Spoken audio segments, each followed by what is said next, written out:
We're looking at a 33,500 gallon aquarium featuring all native Florida fish species here in the Rumfish Grill restaurant.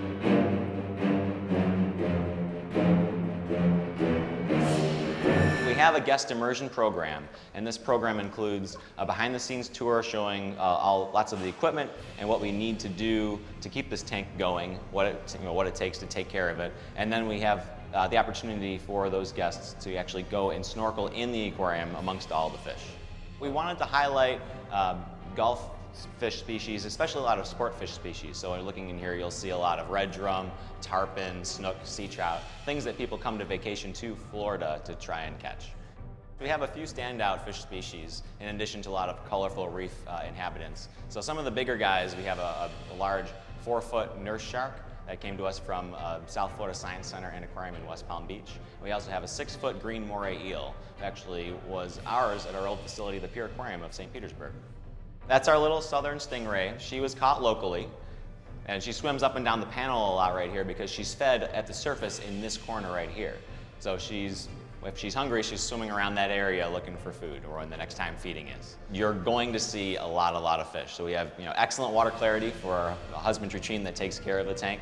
So you can see all the way, the full length of the tank, top to bottom, from left to right. And we have a great assortment of fish species from all over Florida. So it's one stop to see and swim amongst all these beautiful types of fish.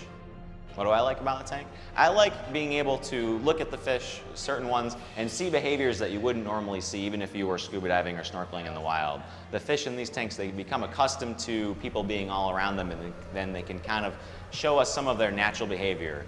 Sometimes you'll see grunts right at the front panel, and they're fighting with one another, mouths open right against one another in territorial displays. We have a couple grouper that were getting friendly with one another and swimming in circles around each other. It's very interesting to watch the behaviors of all these fishes. I don't know if it's a friendship or just a mutual tolerance, but the eel has his coral cave right here. It was specifically built for a place for that eel to live. 6 feet long and needs somewhere to hide. And the nurse sharks normally during the day like to find a ledge or a cave to hide in or under, and that is the closest thing to a cave that we have, so the nurse shark wants to be in or as close to the cave that the eel is in since we've added it, and they more or less will almost lay on top of one another in or next to the cave. Everybody loves the snorkel program. We've never received a single negative comment about the program except that on some days it's too full and people can't get in.